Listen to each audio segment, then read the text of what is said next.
everyone. This is Michelle Gramoglia, and I am the President and CEO here at Woodland Pond. And this is my weekly update for a Tuesday. Today is Tuesday, March 28th, 2023. I have quite a few things today on sort of a wide variety of topics. So if you will just bear with me and listen in, I think that you will enjoy today's weekly update. So first, a few safety related items and spring related items. The first thing probably won't be that popular for some of you, but I have to say it. It is time to put your bird feeders away. Yes, I know that our bird feeder policy technically allows for them, but the reality is that over the last 7 years, Woodland Pond has spent close to $60,000 on bird feeder related repairs and construction related items. I know that sounds like a shocking number, but I'm not exaggerating. Half of that, actually more than half of that, was to put the bird cage protectors on the dryer vents. And then the other incremental dollars have all been spent on replacing heating and ventilating units on ground floor apartments and cottages for mouse related damage that has come as a result of damage that we and the heating and ventilating contractors have definitely been able to attribute to mouse damage that has occurred very coincidentally and we think circumstantially to those units that have copious amounts of bird feeders. These people do this all the time. Our staff does it all the time. There's definitely a causal relationship between the units that have bird feeders and critters, mice. There are apartments, I'm sure you're aware at this point, that snakes have gotten in. It's just, there's no question that bird seed brings mice, brings snakes. These are things that we don't need on campus. And so we're going to ask you to please put the bird feeders away. There's lots of stuff on the internet that tells you in the Northeast, specifically in our area, when the bird feeder should go away. I would ask you to do your own research. If you really like the birds, they'll tell you when the bird feeder should go away. This is the time. I'm sure it will say the same thing, but even if not, we are asking you to do that. If you absolutely insist on having the bird feeders, please do remove them from being close to the building. Please move them at least 10, preferably 20 feet away from the building. Please do use bird seed that already has the outer seed removed, so shelled bird seed, because it's the droppings that attract the mice, and the mice are the problem. They are the ones that come into the building, and they're the ones that build the nest inside the enclosed things like the HVAC units. That's where we have the problem. That's what chews the wires. Those are the things that get into the vents. Those are our big problems. And we definitely know that it can be attributed to the bird seed. So please, this is the time that we need you to put those bird feeders away. Again, I know that it's not popular. And again, I know that our bird feeder policy technically does allow it, but this is money that Woodland Pond, real money that Woodland Pond is expending that could be going towards other things. So we're asking you to please do that. Watching out for ticks. This is a real risk. We know that it was a mild winter, and we know that the tick risk is going to be substantial this spring. So when you go out, we want you to be outside. Please do be very mindful of ticks here on campus. The Hudson Valley is well known for being a high risk tick area. Please do wear protective clothing and be, wearing light colored clothing so that if you do encounter a tick, that you're more easily able to see it on your clothing. And we always ask that if you do have a tick encounter, particularly on campus, that you report that to concierge. So if you do have a tick encounter, please don't talk about it at the dinner table. Well, you can talk about it at the dinner table, of course, but it's really important that you let concierge know because we like to keep track of that. So please do let us know if you have a tick encounter on campus. The next thing is and we talk about this all the time, we need everyone's eyes and ears. And it's very, very likely that because you are a resident, or you are a family member, or you're a staff member or a companion or a visitor, your experience is different than mine. For example, you might be walking a dog, you might be pushing a grocery cart, you might be using a rollator or a wheelchair or power mobility device. You are going to have a different experience on this campus than I am. So you may experience a heave in the sidewalk differently than I do, or a crack, or a transition between the roadway and the sidewalk on a transition strip or a curb cut. Please be mindful of any safety related issues. A heave that's happened from ice. Again, it was a mild winter, so we don't expect to see a lot of uneven spots in the sidewalk or anything like that, but it certainly does show in the spring.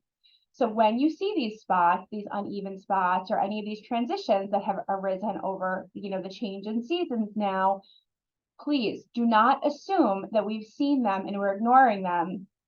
It's much more likely that we have no idea that they're there, and we need you to report those to concierge or to reception, okay?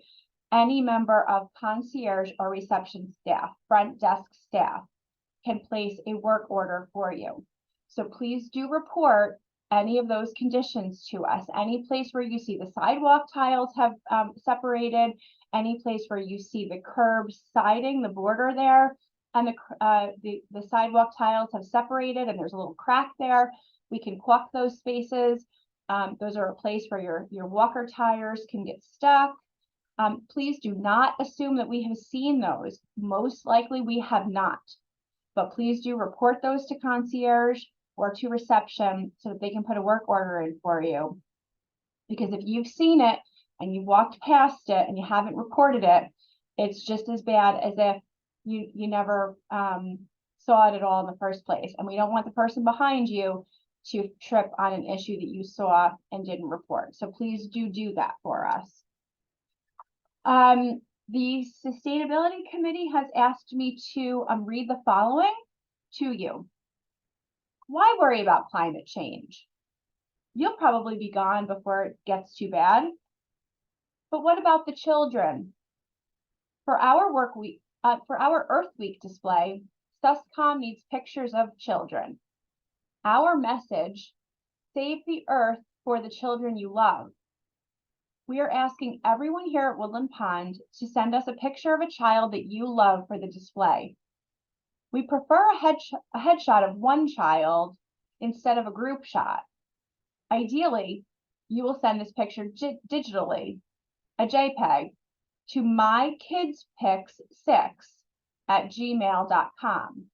Again, that email address is myKidsPics6, the number 6, @gmail.com. You can also just give your print of the picture to the concierge. You could also email the picture to concierge and we can print that for you. Or email it to this email address. Pictures will be returned.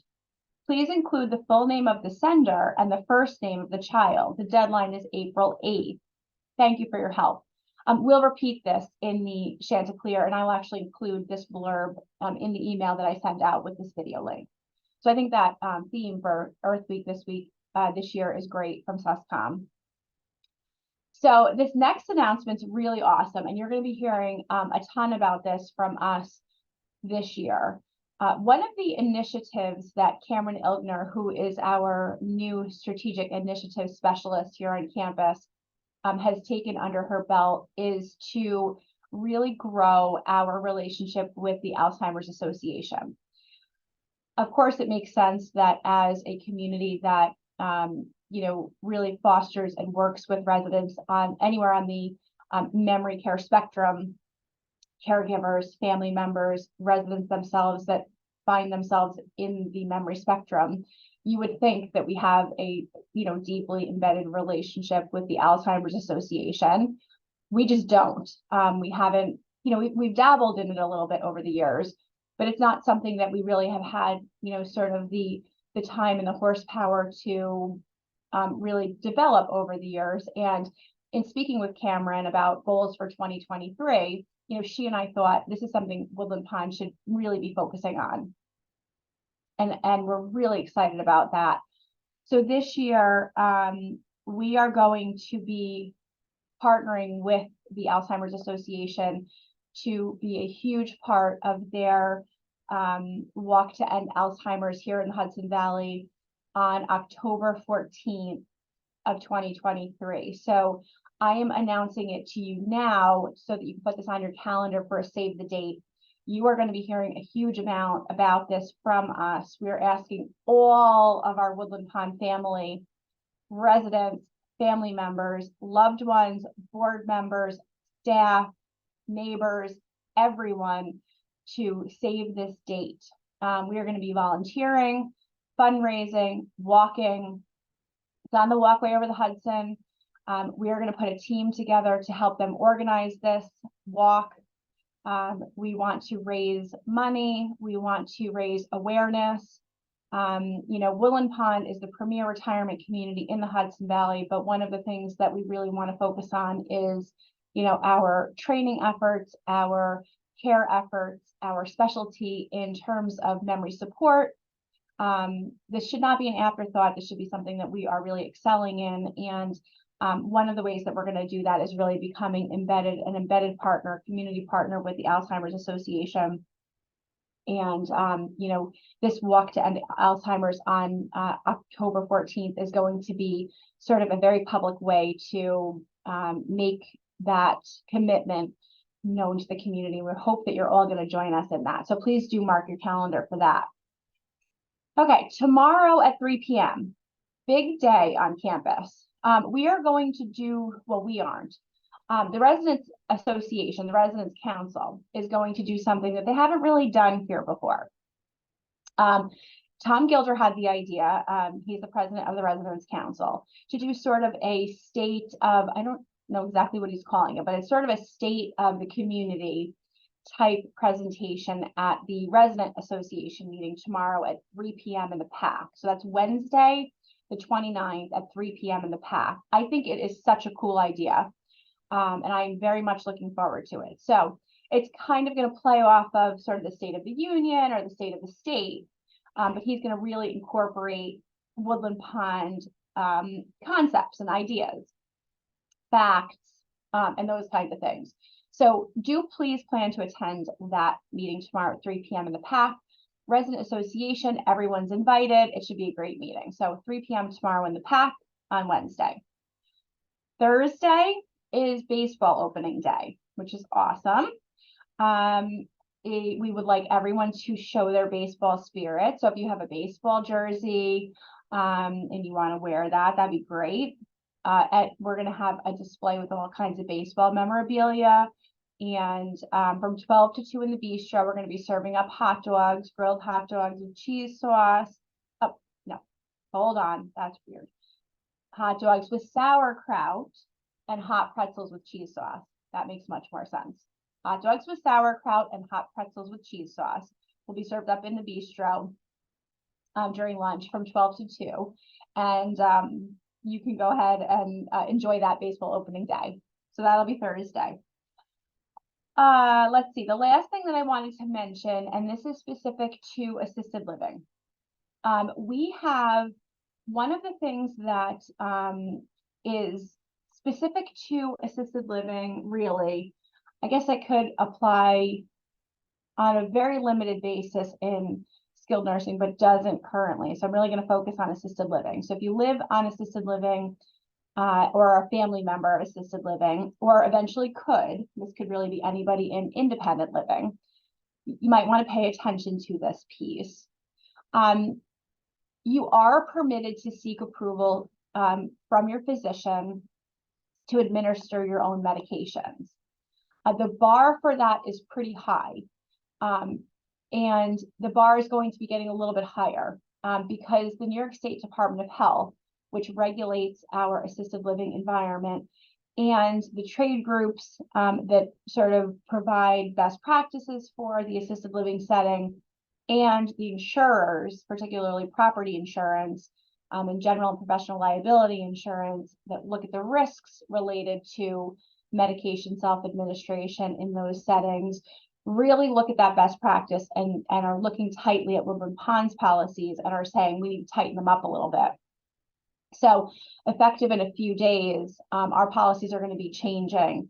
And we only have a few residents right now that are going to be impacted by this, and everyone will be contacted to let know this. But right now, residents have a mix of being able to self-administer certain medications and us administering other medications. So if you're a resident that has the ability to administer certain medications, and then we administer others. So for example, you may be able to administer your Tylenol, so your over-the-counter medications, a blood pressure medication, a medication for heartburn, but we administer your narcotic pain medication because your physician has said so. The new policy is going to require that your physician says you have to be able to administer all of those. There's going to be some changes coming. So we will be getting a notification out to those few handful of residents that are doing self-administration for medications in assisted living. You'll be getting that in writing from us before the end of the week. So if you fall into that category, or you're the family member of a resident that falls into that category, currently we only have 6 or 7, but you're going to want to be on the lookout for that. And again, this is all driven by your physician. So none of this would be a surprise to you. There's only a small handful of those residents. Your physician will have to make the order for that. I just want to make sure that you're aware of that. And just for everyone else that's, a stakeholder of Woodland Pond, just to be aware that we do these things very carefully. We do all of these things kind of in keeping with best practices within our industry. Oftentimes when we make any kinds of changes like this to policies or procedures at the community, there are things that are taken into account, like industry best practice, always regulations, oftentimes insurance and risks, any legalities that play into it. There's always sort of a notice period that's given. And then of course your physicians are involved. So, notification will happen in writing and those kinds of things. So I just don't want there to be any surprises with that. The last thing I'll just mention, and again, this has to do with the health center in general. Our pharmacy vendor, we use Omnicare for our pharmacy for the most part. The pharmacist there has really kind of been spending a lot of time speaking with us about how they've noticed that a number of the residents are taking an enormous amount of supplements. And there's been a significant amount of research being done in the industry that there's sort of a diminishing return when folks, especially seniors, are taking a significant number of supplements. There are contraindications and things like that. So he has actually asked us if he could write an article for our newsletter. Specifically, he had asked for the health center newsletter, but I think I'm going to ask Gretchen if we can have some space in the independent living newsletter for May about this. And since he's the pharmacist specifically for senior living, he really knows this industry, knows the business. So, be looking out for that. It's not often that we have someone specialized in this industry, and he certainly doesn't have any incentive to be asking folks to reduce their number of medications and supplements which they get from the pharmacy. So there's no financial incentive there, certainly. It's an interesting perspective. And I know that a lot of times some of you, hear that, this supplement might help with this or this might help with this. So I think that's an interesting perspective for some of you to be thinking about. The reality is that the more things that you're taking, whether it's a prescription medication or a supplement or an over-the-counter medication for pain or whatever it is, it's just one more thing to remember to have to take. And the last thing that we want to do is have anybody be confused about, did I remember to take this? Did I remember to take this? And, think that you took a medication, maybe not take a medication because you remember taking a pill and perhaps take, maybe take something thinking that you took something else. And I think that part of Justin's article is really going to focus on that, because some of the research has come out and said, folks are getting confused about taking, a supplement thinking that they were taking a medication, and it sort of muddies the waters. But anyway, look out for that article because that'll be forthcoming, and I'll be curious to see what everybody thinks about that. Before I sign off, just a reminder that there's a health center committee meeting at 1 o'clock today in the classroom. If you're looking for something to do, that meeting is open to everyone. That is a great meeting. And I hope you have a great rest of your day. Thank you.